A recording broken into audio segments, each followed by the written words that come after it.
sekarang kan gini nggih, apa namanya, banyak keturunan kok yang riuh lah kita gara-gara aturan yang tumpang tindih.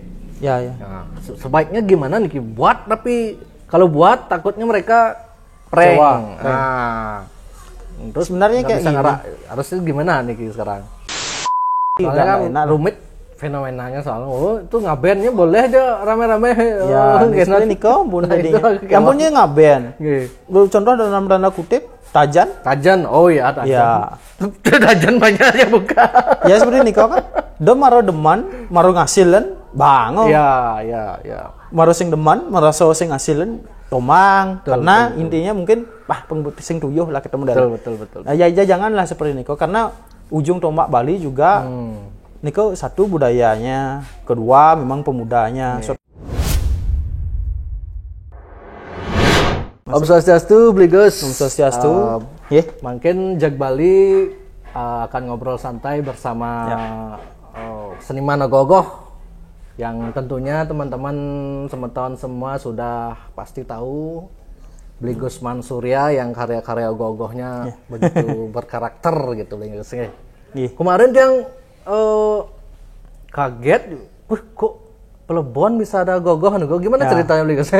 Ya Niko kan kebetulan kita ada kolaborasi sama Beli Keduk karena disuruh membuat ogoh-ogoh bertema cupak oleh Puri Tansiat yang akan diaturkan ke Puri Pemecutan sebagai sarana Plebon. Ya, sarana Plebon kocap itu sebagai simbol ngulah butuh halau dan artinya menakut-nakuti biar upacara Plebon ini berjalan dengan baik. Tapi secara lebih spesifiknya saya kurang tahu nih artinya penjelasan gambaran secara globalnya seperti ini Iya. Jangan sambil ngopi dulu. Ya, silakan ya. Wih, adem sekali grillnya Bligos Mansurya semua. Jadi banyak tapi niki Bligos. Niki banyak kelodan desa Tambak Siring ya. Tambak Siring ya. Jadi tiang dari Denpasar tadi berangkat ke sini. Ya, lumayan jauh. Wah, sengaja dari jauh-jauh. Susah sekali nyari waktunya Bligos itu sudah Kang Yang. berapa abad nih kita yang sibuk. Karena kita ada banyak kesibukan ya. Niki aja masih sakit karena kemarin habis vaksin 3 kali. Woi. Sampai 3 kali vaksin. Ya mudah-mudahan karena vaksin ini diizinkan untuk mengarak nanti. Iya. Karena kita kan udah standar pemerintah udah kita turuti gitu. Mungkin kan Niko amun Bligos ruwet, mungkin masih banyak yang ragu-ragu kan ya untuk membuat ogoh-ogoh. Kalau Bligos sendiri buat ogoh-ogoh mungkin? Kita buat di STT buat. Di STT buat ya. Kita di STT buat sesuai dengan komitmen awal. Berarti kalau di Tambak Siring kan peraturannya enggak boleh keluar Banjar dalam artian sewidang ada sepekraman. Cuma nanti tiang dan sama STT mungkin sampai pasar Tambak Siring rencananya gitu. Bila diizinkan sama Banjar sebelah gitu loh. Oh, ganteng. Ya, kalau dulu kita bebas sewidang ada sepekraman. Oh, kayak dulu ya ada ya biasanya. Enggak sih semacam parade aja. Parade ya. Karena kita Tambak Siring ini kan enggak pernah ada lomba enggak. Artinya murni pengerupukan ya secara tradisional aja sih. Nggih. Tanpa mengurangi makna pengerupukan, tetap meriah gitu sebenarnya. Artinya kurang lah feel-nya kalau nggak ada gogoh nih Bligos. Ya, Di Tegalan kan dari Tegalan kan. Ya, Tegalan kan rutin dulu ada setiap 2 tahun sekali itu pasti ada 2 tahun pawai lah gitu dia gogoh di Tegalan kan. Tapi sekarang Tegalang ada apa enggak ya? Kurang tahu deh. Kurang tahu. Aduh. Nah, kalau boleh tahu Bligos, kisahnya Bligos sampai jadi seniman gogoh mungkin dulu pertama kali buat gogoh tahun usia berapa Bligos? Ya, dasarnya pasti hobi dulu. Hobi ya, hobi. Yang namanya anak-anak kecil kan senang lihat ogoh-ogoh, senang buat ogoh-ogoh. Ya kalau bikin ogoh-ogoh mungkin dari kecil udah biasa kan dalam artian mungkin 5 tahun, 4 tahun itu udah buat ogoh-ogoh dari pelepah pisang, dari talas keladi kayak gitu. Akhirnya berkembang mencoba untuk buat ogoh-ogoh secara real. Niko mungkin di kelas 5 SD kalau nggak salah. Ya 5 SD, tapi ini kalau sifatnya di rumah dulu. Oh, di rumah. Ya, pribadi dulu. Ajak teman-teman SD kayak gitu. Hingga akhirnya berkelanjutan SD, SMP, SMA sampai kuliah tetap buat ogoh-ogoh pribadi tapi diarak pas pengerupukan. Darak. Kita kan nebeng Banjar nebeng Banjar jadinya. Ya. Jadi pas saat pas tamat kuliah akhirnya dipercayalah oleh pemuda Banjar untuk menjadi leader di Banjar. Dilihat Ya padahal karyanya sebelumnya ya inilah salah satu bagi tiang pribadi dampak positif adanya ogoh-ogoh. Kalau dulu kan bilang adanya ogoh-ogoh ngai rusuh ya nan gitu. Ya tiang nggak kurang setuju nih karena tiang sendiri ngalami, tiang yang dulu kurang bergaul sama pemuda akhirnya diberikan kepercayaan untuk membuat ogoh-ogoh karena tiang basicnya di seni rupa juga. Akhirnya buat ogoh-ogoh, di sanalah timbul artinya menyambung budaya yang baik antar pemuda. Gitu. Dan itulah salah satu dampak sendiri positif. juga merasakan gitu. Waktu tiang kuliah dulu guys Ya. di Singaraja kan yang kuliah kan. Nah, ketika ada pembuatan ogoh-ogoh, pasti kita pulang kampung yang awalnya jarang pulang kampung, misalnya lebih sering lah pulang kampung tukar pikiran sama teman-teman, ngumpul sama teman-teman, artinya ajang minum dan sebagainya dan nyamu beraya lah jadinya. Memang sebenarnya nih bagus sebenarnya. Sebenarnya bagi tiang buat ogoh-ogoh nih bukan hanya sekedar, mungkin ini salah satu motivasi juga untuk seluruh STT di Bali bahwa ogoh-ogoh nih tidak hanya jadi terus diarak. Tapi kalau tiang pribadi sebenarnya kepuasan itu lebih pada prosesnya. Betul. Artinya saling bertukar pikiran, kita mencari talenta baru, kebersamaan itu yang STT karena kan tanpa adanya ruang atau objek atau momen lah. Ya, momen. Karena bagi tiang tanpa adanya persatuan yang bagus di pemuda, artinya pekenyung tidak akan bisa membuat ogoh-ogoh yang bagus kan. Betul. Niko sih bagi tiang. Karena menyambung brayo niko yang paling penting komunikasi. Tapi ada juga fenomena begini beliau setiap dengar STT saya nggak pernah udah malas bikin ogoh-ogoh karena kebanyakan pemudanya merantau ke kota gitu. Ya. Justru karena ogoh-ogoh ya, kan sebenarnya kadang-kadang ini di Banjar itu kan banyak sekali kesibukan pemudanya. Kendalanya banyak sekali sebenarnya. Ya. Lewat ogoh-ogoh inilah sebenarnya kita harus bersatu. Contoh di Banjar Tiang pemudanya sedikit.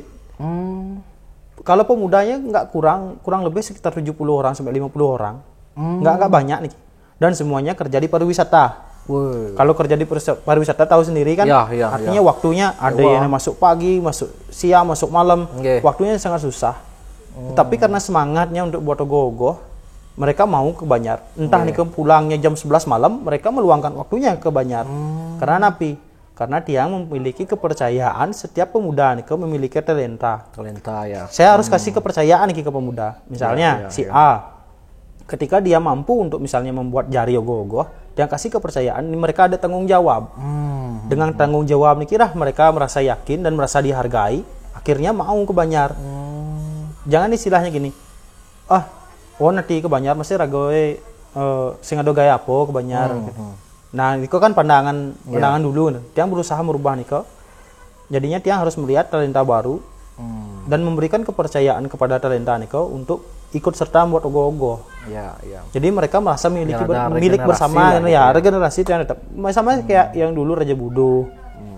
Ogoh-ogoh yang sebelumnya sampai sekarang niko nggak tiang sendiri yang buat. Kita kan nggak mungkin kerja sendiri. Niko adalah ada tim, kerja tim. Ogoh-ogoh niko sebenarnya yang paling penting kerja tim. Nah, dari sanalah tiang melihat ini potensinya seperti ini. Niko yang tiang kembangkan hingga sekarang tiang udah menikah, jadinya kan udah nggak bisa kayak dulu lagi. Artinya intensitas ke Banjar nggak bisa kayak dulu lagi. Kalau dulu teko si malu mulai si dori, kalau sekarang beda. Teko si dori mulai si malu. Makanya bisa tiang kasih kepercayaan untuk pemuda lain untuk membuat anatomi, payasan sebagainya. Yang hanya memandu mereka. Kalau dulu ogoh-ogoh Bligos yang real pertama itu ogoh-ogoh napi? Yang di Banjar. Yang di Banjar. Niko dulu ogoh-ogohnya nggak ada namanya sih Buto Kalo. Ya Buto Kalo. Niko mau pusung kayak rupanya kayak kakek-kakek. Setelah Niko baru ada yang mengenal Sagittariusnya Niko. Manusia berbadan kuda. Niko selanjutnya. Ada yang ngajarin atau tidak Bligos? Memang. Sebenarnya semua pasti ada yang ngajarin. Entah niko secara langsung atau tidak langsung. Entah kita mengamati atau diajarkan langsung gitu.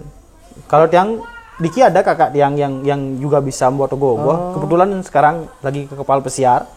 Kalau dulu masa-masa SMP, SMA, beliau yang mengajari tiang di rumah gimana cara buat anatomi, kepala dan sebagainya. Angga akhirnya beliau ke kepala pesiar, tiang sendiri jadinya. Terus ada beberapa saudara-saudara juga yang hebat-hebat. Diko secara tiang artinya belajar secara otodidak dalam artian tidak langsung mengamati, ikut membuatnya, dan dari sana ya belajar. Angga akhirnya berani untuk membuat mereka sendiri.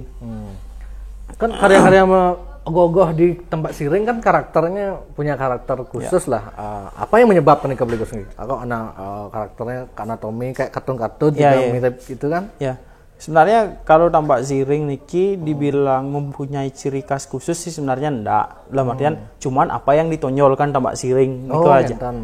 Kalau tambak siring kan kebanyakan niko di anatomi biasanya. Anatomi tubuh ya. Anatomi. Tiang yakin di tempat lain ataupun seniman lain, tiang yakin jauh bisa lebih dari tambak siring membuat anatominya. Mungkin tidak itu ditonjolkan dulu.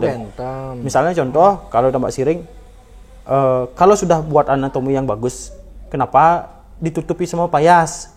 Makanya payasnya ada diminimalisir. Kalau di daerah lain mungkin kebalik. Payasnya ngapain buat anatomi bagus-bagus toh nanti akan ketutup payas. Kebalik seperti ini kok. Nah, itulah yang menjadi cikal bakal tambak siring ini memiliki ciri khas dan ada resapan dari luar di tambak siring. Kalau tambak siring kan banyakan ukir tulang, tanduk, gading dan konsumennya itu kebanyakan dari Eropa, bangsa pasar Eropa. Gitu. Mereka lah yang membawa paling pengaruh ke tambak siring ini. Misalnya kayak monster, ornamen-ornamen luar, tapi diadopsi, dikolaborasikan dengan pattern-pattern Bali. Ya pantas, makanya makanya unik tiang kan. Oh, itu ternyata pengaruhnya nggak? Ya, misalnya kayak gelungan atau badong gitu. Atau mungkin ompok-ompok di kamar nih. Kalau di Bali kan istilahnya wintan pattern khusus. Kalau kita misalnya ambil kayak badong gladiator gitu misalnya. Tetapi ukiran Bali kayak gitu. Jadi itu yang kita adopsi dari luar. Karena ogoh-ogoh niki kan bukan seni yang baku, terus berkembang. Lain halnya dengan barong, dengan rangno dan itu memang udah ada pakemnya nih Kak. Betul. Nah, kalau Bligus, kalau sebelum memutuskan membuat ogoh-ogoh, emang tiba-tiba ada inspirasi atau memang inspirasi datang dari mana? Terus yang pertama Bligus lakukan ngorek-ngorek dulu gambar atau gimana? Kalau ide untuk membuat ogoh-ogoh, kadang-kadang dia sendiri juga bingung mau jelasin dari mana. Maksudnya dapat inspirasi dari mana? Kalau yang tahu dapat inspirasi dari mana, mungkin saya akan lakukan itu terus kan. Oh gitu. Ya, tapi kadang-kadang ada, kadang-kadang enggak. Kadang-kadang tiang juga sharing apa bagusnya dibuat. Oh, nggak bikin sketsa dulu? Enggak, dia jarang bikin sketsa. Memang mungkin yang di-upload di sosial media nih ke dikira yang bohongan, dikira mungkin yang udah ada sketsa yang bener-bener real. Enggak, memang dia nggak pernah bikin sketsa. Sketsa saya memang katik itu aja. Cuman yang lebih yang tekanan kadang-kadang dia buat kayak miniatur rangka dari katik sate nih ke untuk perhitungan skala berapa kita kaki, tangan, body berapa nih ke yang paling penting bagi dia. Dan karena dia sendiri nggak mau terlalu berekspektasi berlebih terhadap karya yang akan dia buat.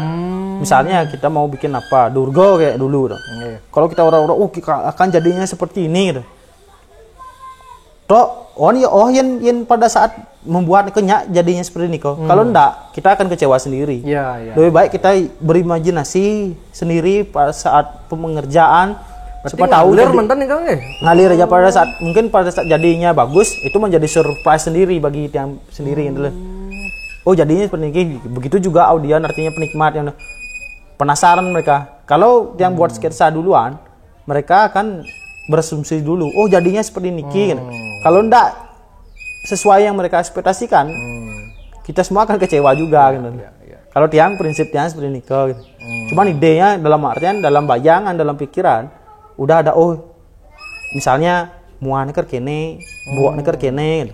Tetapi setelah pengerjaan bangus satu ndak kan lagi berkembang. Ternyata sing bangus bang bok kene, ya dirubah lagi. Tapi kalau bangus oke. Makanya sambil jalan, sambil kita sharing juga sama teman-teman yang lain. Makanya dia nggak saklek mau menentukan ide ini ke sendiri. Dari berbagai inspirasi nih, dari pemuda A, pemuda B, gitu. Jadi mereka ini juga ikut menuangkan idenya dalam ogoh-ogoh. Makanya Niko yang bilang bahwa ogoh-ogoh Niko memang karya bersama. Ya, ya. Oh, yang kira beli Gus kayak beli kedok biasanya kan ngorek-ngorek dulu ya. Ya, sket. Kayak kemarin kan beli kedok yang nyeket. Oh, kan dan? Yang cupa ini kan beli kedok yang nyeket, yang nyeket, yang merealisasikannya visualnya.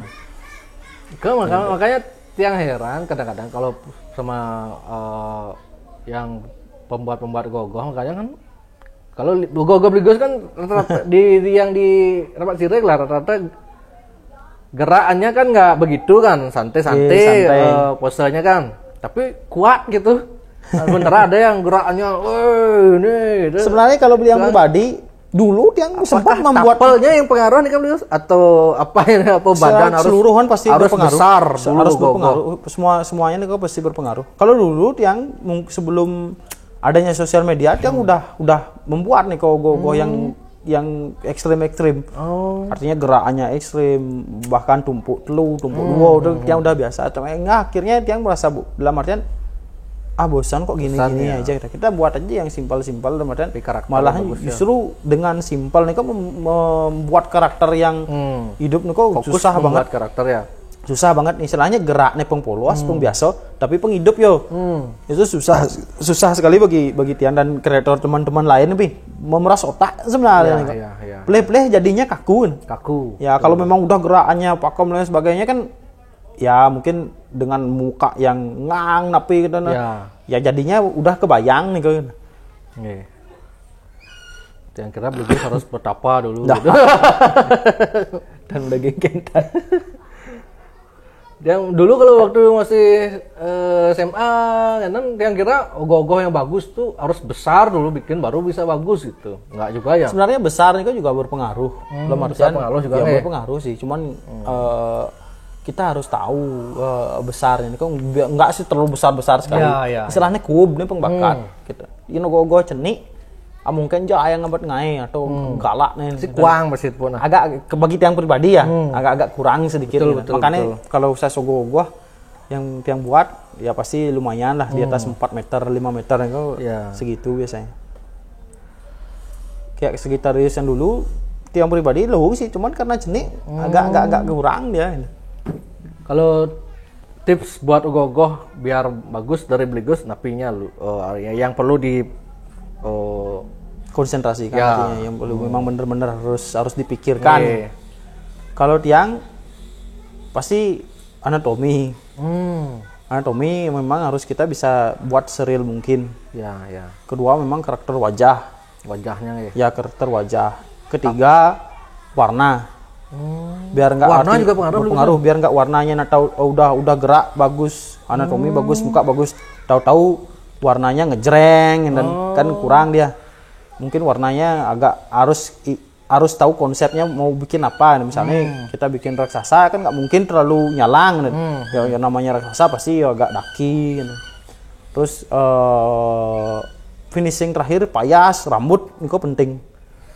Artinya gimana kita buat rambut nih kok meskipun sepele ya rambut ataupun kales nih sebenarnya sepele alis itu sepele tapi sangat mendukung nih. Ya, biar nggak tahu-tahu nih udah bagus, cat udah bagus, tahu-tahu misalnya so aja buatnya lurus saja kan kurang, paling enggak harus dia punya volume loh rambut gitu. Berpengaruh, sangat berpengaruh nih. Kalau dari segi bahan beli Gus pengaruh nggak? Misalnya bahan ngulat atau gabus spon gitu. Kalau dari bahan ini kan tergantung sekarang sama skill masing-masing. Kadang-kadang ada skillnya dia nambah, ada skillnya ngurang. Yang tukang patung mungkin pasti skillnya lebih ke ngurang dia. Biasa nganggap biasa nyimak paras kan. Mungkin styrofoam menjadi opsinya mereka. Terus kalau yang biasanya patung beton ini biasa nambah, basicnya patung beton, ya mungkin cenderung lebih ke ngulat sama penambahan kertas gitu.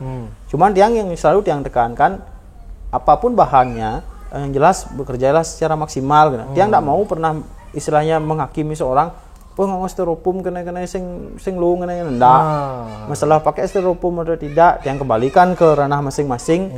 Bahwa kalau memang sadar sama lingkungan tapi ya minimal styrofoam. Jangan hanya karena misalnya aturan Ya. Wah, rago sing nganggo styrofoam karena keur barang lomba kan. Ya pocol masih tahu-tahu sing nganggo styrofoam menggantung lulu sembarangan sama aja juga bohong kan. Betul.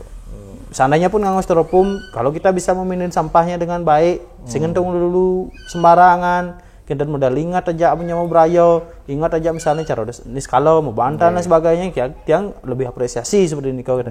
Jangan karena aturan benar, tetapi karena tidak ada aturan lah kita benar. Iya. Kalau tiang hindan. Kalau tiang jujur secara pribadi dia menggunakan styrofoam sama siapapun kalau ada media. Ya, dalam artian untangnya niki tapi tiang tambah clay. Tambah clay, terus pepaya asan niki misalnya kayak kue kan kita menggunakan styrofoam niko. Karena tambah siring memang tidak ada aturan baku tidak boleh menggunakan styrofoam kalau tambah. Karena tidak ada lomba niki. Iya. Seandainya pun ada lomba niko mungkin ada dispensasi dan sebagainya. Artinya tidak saklek banget lah. Tapi semasih tiang menggali niki bahan apa sih yang bisa tiang pakai di luar styrofoam tiang gali niko. Kalau memang bisa suatu saat diganti akan tiang ganti. Cuman kapasitasnya seperti napi. Misalnya kalau sekarang ogoh-ogohnya 100%, mungkin paling tiang menggunakan styrofoam 5% sampai 10% lah paling banyak. Iya. Ini loh. Tetapi yang tiang tekankan sama pemuda, kalau kita berani menggunakan sampah styrofoam, sampah ini memang harus dibuang secara benar atau diolah secara benar. Dengan dulu sembarang, misalnya siapa tahu ada pemuda ngebawa botol plastik yang ngentung dulu sembarang nggak boleh seperti niko sama aja juga bohong. Ya buanglah sampah pada tempatnya karena di STT tiang ada tim piket. Tim piket. Jadi pemuda kerja, misalnya pemuda kerja sampai pagi bisa sampai jam 3 pagi, besok paginya pemudi piket untuk merapikan niko semua gitu. Oke, sebelum lanjut teman-teman yang mau suka babi guling ini ada babi guling baru di Batu Bulan, Jalan SMKI, namanya babi guling lawas. Di Jalan SMKI. Suatu saat pasti tiang akan simpang. Lewat mampir biasanya. Mampir. Pasti akan tiang coba karena tiang babi guling lover. Oke, entar nih. Angkali gede. Nanti pasti akan coba. Kalau lewat dikit mau beli busana adat Bali bisa ke Liu Collection gitu ya. Apalagi sekarang pengerupukan kan mungkin perlu udang, perlu kaman. Butuh HP bagus, halo gadget. Nggih bagus. Ya, kalau sekarang kan gini nggih, banyak keturunan kok yang riuh lah kita gara-gara aturan yang tumpang tindih. Ya. Nah, sebaiknya gimana nih buat, tapi kalau buat takutnya mereka prank. Terus sebenarnya kayak gini, harusnya gimana nih sekarang? Yang tiang tekankan itu yang menjadi kelima untuk membuat ogoh-ogoh itu napi sih kan apakah ingin menciptakan sebuah karya yang bagus, melestarikan tradisi atau ngarap nih gitu. Kalau memang klimaknya di ngarap, kalau memang ragu untuk membuat ogoh-ogoh karena ngarap, ya bagaimana istilahnya peraturan desa setempat gitu. Kalau memang diizinkan ngarap, mungkin sewidang banyar ya gae. Tapi kalau tiang pribadi memang orientasinya niko lebih ke menciptakan karya yang bagus, menciptakan karya. Prosesnya niki sama pemuda niko yang melestarikan budaya niko. Masalah artinya ngarap atau enggak gitu ya. bagi tiang pribadi ya. Niko urusan belakangan. Tetapi niko kan kembalikan tiang lagi ke keputusan pemuda. Betul. Karena buat ogoh-ogoh di Banjar niko bukan pribadi, itu keputusan bersama. Ya, perlu dana juga kan? Ya, perlu dana. Artinya patuh masa istilahnya gitu. Apa sih bunyanan ngai orientasinya ngai liu PC bu ngarap. Mungkin ada pandangan seperti ini kok. Kalau yang pribadi apapun nanti keputusannya tetap kalau memang udah kadung buatlah secara maksimal. Dan totalitas. Kalau misalnya aturan dan sebagainya kita harus pakai masker, hand sanitizer, dan modelnya prokes lah istilahnya. Ya memang kalau bisa harus kita turuti dalam artian yang memang mana yang masuk akalan bisa kita lakukan, gitu loh. Karena tanpa ada aturan prokes dan standarisasi ini kok tidak akan bisa berjalan. Tapi karena yang bilangin tadi, misalnya MDA atau gubernur kita mengizinkan untuk membuat ogoh-ogoh, paling tidak dari pihak atas niki bisa mempertanggungjawabkan ke yang lebih atas lagi. Kan gentan logika lah, artian misalnya ada dari pemerintah dari pusat, ngapain sih Bali misalnya membuat para ogoh-ogoh, apa dasarnya gitu. Dasarnya seperti ini, kita melakukan prokes dengan aturan seperti ini. kan udah ada standarisasinya, dapatlah mungkin izin dari pusat, mungkin seperti ini kau bagi dia. Kalau seandainya tidak ada prokes seperti ini kau kan ngambang jadinya, ngapain Bali membuat ogoh-ogoh paradol dan sebagainya sedangkan tidak ada standarisasi gitu. Kalau bagi tiang dan janganlah kita terlalu berburuk sangka dulu gitu. Mana yang bisa kita lakukan dan mana yang tidak. Istilahnya ya peraturan pemerintah menjalan, demen natin raga hukum menjalan gitu. Ya. Dan kalau bagi tiang sebenarnya dari pusat kan ya mungkin tiang ada sih beberapa kepikiran. Kalau dari pusat misalnya MDA dari gubernur kan sudah mengizinkan buat ogoh-ogoh. Kenapa ada beberapa tempat ataupun daerah yang tidak mengizinkan buat ogoh-ogoh ya dasarnya yang viral lagi diubah. Ya, kalau bagi tiang sendiri sih ya silahkan mungkin membuat ogoh-ogoh, cuman resikonya ya tanggung sendiri. Mungkin bagi tiang dalam artian resikonya tapi suatu saat misalnya nggak diarak ya jangan salahkan kita sebagai pemerintah. Mungkin sebagai tiang seperti ini kau ya kalau pidan man bantuan yang jadi kang wangsing kan ya janganlah dalam artian melarang kreativitas pemuda ini kau agak bagi tiang sendiri agak enak rumit fenomenanya soalnya itu ngabennya boleh aja rame-rame ya ini kau pun jadinya yang punya ngaben contoh dalam tanda kutip Tajan, oh ya Tajan. Ya. Tajan banyak ya buka. Ya seperti ini kau kan, maro deman, maro ngasilan, bango. Ya. Maro sing deman, maro sing ngasilan, tomang. Karena intinya mungkin, sing tuyuh lah ketemu dari. Betul. Nah, ya janganlah seperti ini kau, karena ujung tombak Bali juga, Niko satu budayanya, kedua memang pemudanya. Suatu saat pemuda yang akan meneruskan tongkat estafet tua-tua. Yang jadi pemuda apa gaya Roma malu. Istilahnya kurang bersinergi ya nih di duren nyanan takutnya akan melakukan hal sama nantinya gitu loh. Takutnya kan begini nanti 1, 2, 3, 4, 5 tahun nggak bikin ogoh-ogoh misalnya kadang seng gitu hilang sebenarnya kan bukan tidak diizinkan membuat ogoh-ogoh ini kok selalu kapanpun diizinkan. Cuman kan kadang-kadang Niko kayak tadi bang ngarap apa seng karena bagi beberapa orang Niko klimaksnya gitu. Kebanyakan di sana klimaksnya. Di ngarap nih kan. Di ngarap. Ya, karena memang orientasi kita buat ogoh-ogoh kan memang untuk digarap, gitu loh. Karena suka menunjukkan karya. Oh, ini karya Banjar saya nih. Mungkin bagi tiang solusinya kalau peraturan pemerintah kan tidak ada melarang bahwa kita nggak boleh keluar Banjar kan misalnya seperti ini kok. Terus ada suatu saat seandainya kasus Covid meningkat, gitu misalnya. Kasus Covid meningkat, Anda siap enggak untuk diarak? Yang katakan ya kasus tergantung kasus meningkatnya di mana kan yang model. Kalau kasus meningkatnya di wilayah Banjar ataupun desa tiang sendiri, ya oke lah kita tidak mengarak. Tetapi kalau misalnya meningkatnya di daerah lain, tempat lain, apalagi jauh, kenapa kita yang sibuk-sibuk kan? Kalau bagi tiang, ya izinkanlah untuk mengarak. Ya tapi sewidangan Banjar aja mungkin gitu loh. Tetapi memang prokes, hand sanitizer yang itu yang bisa kita lakukan gitu loh. Kalau masalah jaga jarak kayaknya agak susah. Kena bagi tiang, siapa tahu ada tempat lain yang bisa ya oke, bagus gitu loh. Ya mungkin ada peraturan ya 50 orang, gitu misalnya. Ada pemuda ya sadak ben kerbelah hijau bak tahun, yang masuk akal lah mungkin. Kalau menurut beberapa budayawan di Bali seniman yang udah dua lingsir kan memang ogoh-ogoh memang dikatakan memang bukan keharusan bukan. Nah, menurut Ligos gimana nih ke sudut pandangnya?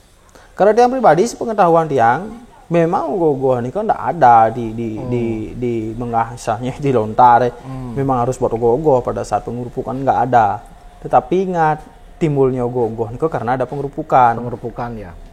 Di era kepemimpinan Ida Bagus Mantrau dulu gubernur kita, beliau yang menciptakan parade ogoh-ogoh karena melihat potensi masyarakat Bali ya. Kekudiang nih bisa nogo bisa matung masa di ngerupuk cuma niktik belek atau nganu brokbo aja benar masuklah budaya kenta niki kan dulu kan lakut coba nggak lakut garap nenek di pengerupuk nasane luung gitu model jadilah bahasanya ogoh-ogoh karena mungkin di ogah-ogah ini menggarap lah gitu model ikolah timbul makanya nika bukan tradisi nika budaya nika berkembang terus karena budaya berkembang terus mana budaya yang memang arahnya positif ya kita lakukan secara kontinu. Mana budaya dalam artian pengaruh dari luar yang memang sifatnya negatif, ya jangan kita terima kan dan apapun itu memang ada resapannya dari luar. Betul.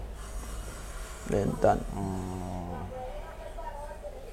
Tapi Niko murni menunjang kreativitas begitu ya. Iya. Seperti yang dikatakan di awal, memang ya untuk menjalin persaudaraan, Regenerasi juga kan ya, kalau Niko. gitu kan nanti nggak ada regenerasi yang seniman gogoh lagi. Contoh nanti. dampak positifnya juga berdampak sama ekonomi yang bilang. Ekonomi betul. Ya, karena dia yang pribadi nih, anggap dia yang sebelumnya buat ogoh-ogoh, ada yang mengenal. Akhirnya dari pihak si A bisa nggak buat artwork seperti ini gitu misalnya. Kan udah ogoh-ogoh anggap yang tahu, oh bisa, akhirnya berdampak sama ekonomi.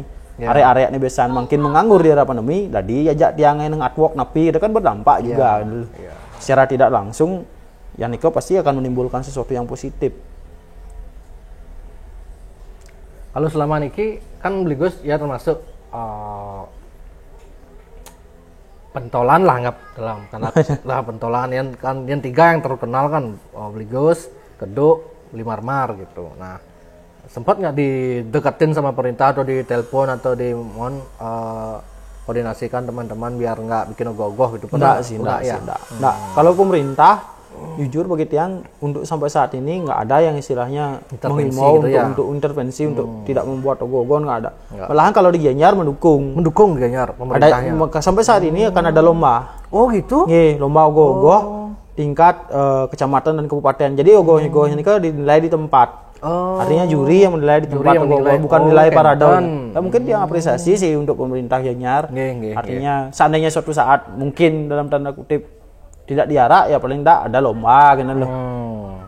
Kalau kesulitan dalam membuat gogoh itu di bagian apinya Bligus kesulitan.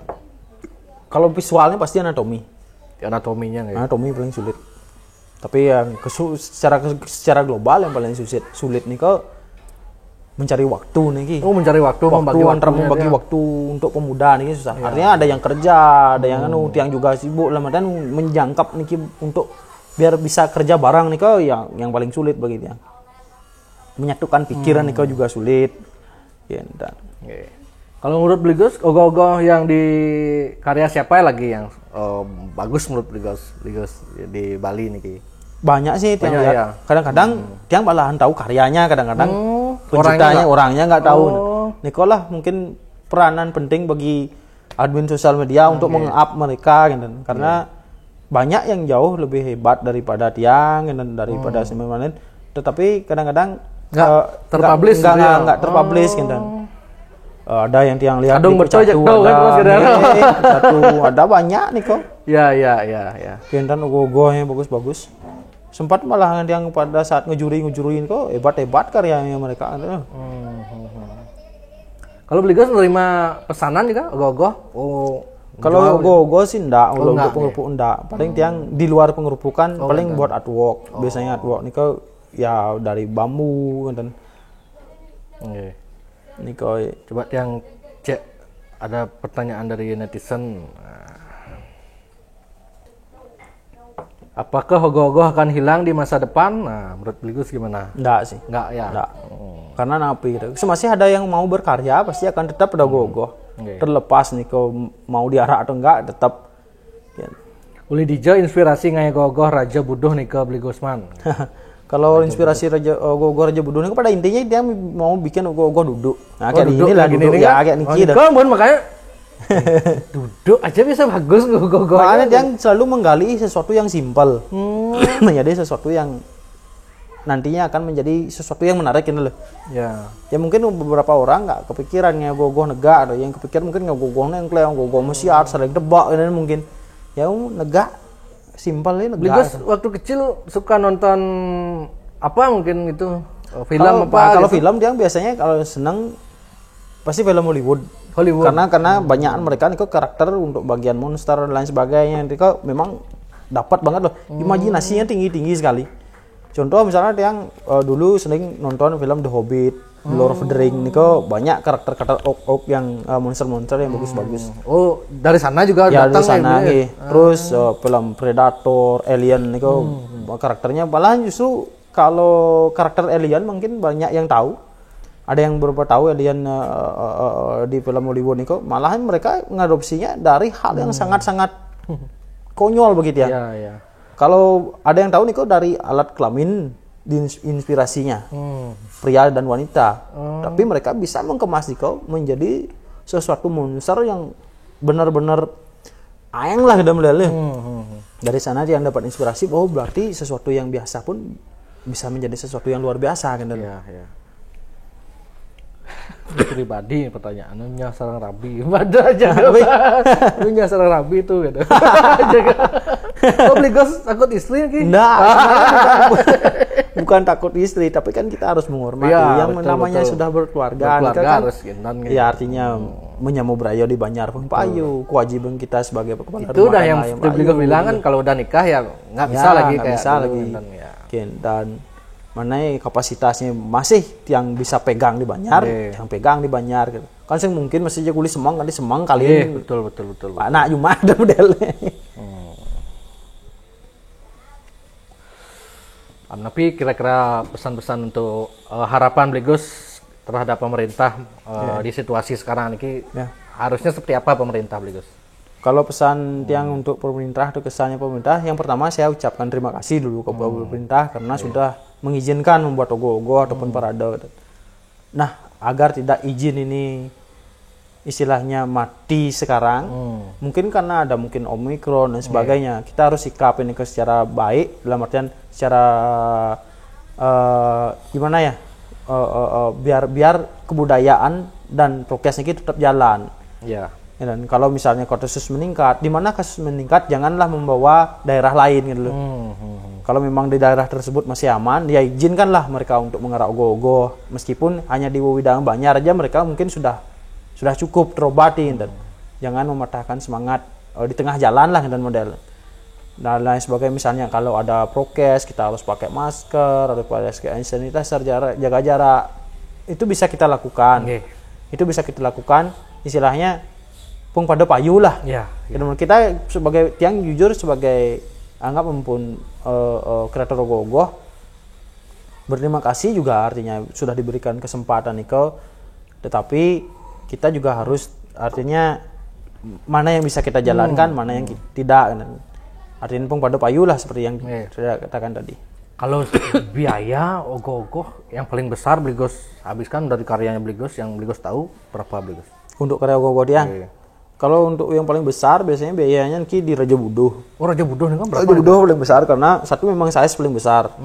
Kedua karena kita pakai singgah sana. Ini ibarat dua kita buat ogo-ogo sebenarnya. Ya, kalau berapa habis dulu? Kalau Raja Buduh mungkin sekitar 25 juta. Mirip seperti yang habis di tempat tiang nih dulu, cuman nggak mungkin karena 3 gua. Iya.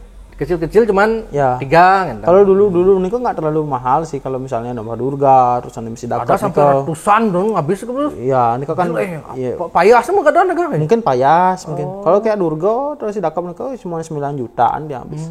Yang paling kalau Skotruno misalnya sekarang kan budget tipis, ogo sebaiknya kalau mau bikin ogo-ogo cepat budget tipis, ogo-ogo apa sebaiknya dibikin Blegus? Sebenarnya bukan bikin ogo-ogo seperti napi sih. Oh, kan? Ya, manfaatkanlah benar-benar potensi setempat begitu ya.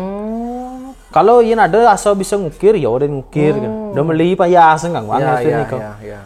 Misalnya bagu ini pidana udah diangau ya bagu ini pidana ngebok udah beli. Yang ada besi ini pidana ngau udah besi ini pidana ngau. Kayak yang sekarang ya besi Raja Buduh dia pakai. Karena kan lumayan ke warga besi sekarang. Oke, dan mungkin dia nikau do nak ngepayas bos sayang-ayang saja mungkin seperti nikau sih. Kalau go somi itu simpel nggak Blegus? Bidang waktu yang TK SD kan di rumah dia somi siliang tapol rangdon gede udah nebok. Niko kasih sebenarnya kan lebih ke kreativitasnya. Artinya bukan masalah lu atau tidak. Niko pemanfaatkan bahan. Kalau memang dengan bahan itu bisa menciptakan sebuah karya yang bagus ya kenapa tidak? Ya, dan cuman ya pasti kendalanya Sumi pasti agak berat. Oh berat ya pasti nih. Ya kalau pasti agak berat ya dan. Bidan mau kayak ditang muda bidan. Mungkin bagi yang dicat bisa di keratin kosnya. Yang dulu mungkin bisanya pakai cat minyak, cat mobil kan lumayan harganya. Kita yang pun pakai cat aga bisa, cat merah aga. Cat-cat air nih kok kayak cat-cat tembok, cat genteng lah basicnya bisa nih kok bisa dipakai. Yang dari dulu memang nggak pernah pakai cat-cat minyak, semua pakai cat-cat air. Terus untuk Skotruno sebaiknya gimana sekarang Blegus? Untuk Skotruno ya tetap semangat untuk berkarya. Ya, jangan sampai ya karena aturan tunjukkan ini. ya tunjukkan bahwa kita memang benar-benar dedikasinya untuk budaya gitu. Memang dedikasinya untuk membuat sebuah karya yang baik, entah niko untuk merakatkan pemuda, menyambung brayo niko isi inti. Nggih.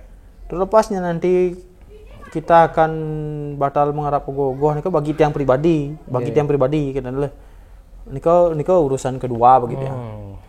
Karena mungkin keturunan banyak menurutnya diintervensi oleh pihak adat juga. Ya pasti. Kalau udah sepakat adat yang ini keturunan, oh jangan aja buat ogoh-ogoh gitu. Sebenarnya niko yang kadang-kadang pertanyaan.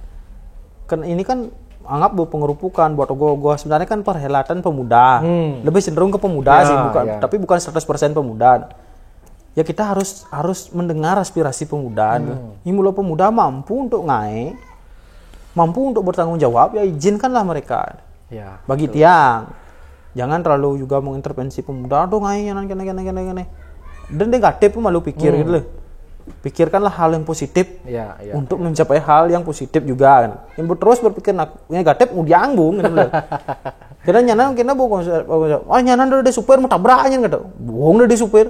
Nggih. Oh nyanan udah di pilotnya ulang pesawatnya bohong udah di pilot. Yang bohong negatif pikir mau dianggung gitu loh. Iya, betul Gus. Nggih, sukses semua nih Gus. Sudah mau ngobrol santai sama Cak Bali. Semoga tradisi budaya gogoh di Bali masih tetap bisa tetap pasti ini kok. Masih tetap. Yang penting kan pentolan-pentolannya dulu semangat nih gitu. Pentolan masih semangat, yang di bawah semangat pasti kan. Nggih, sukses semua beli Gus. Nggih,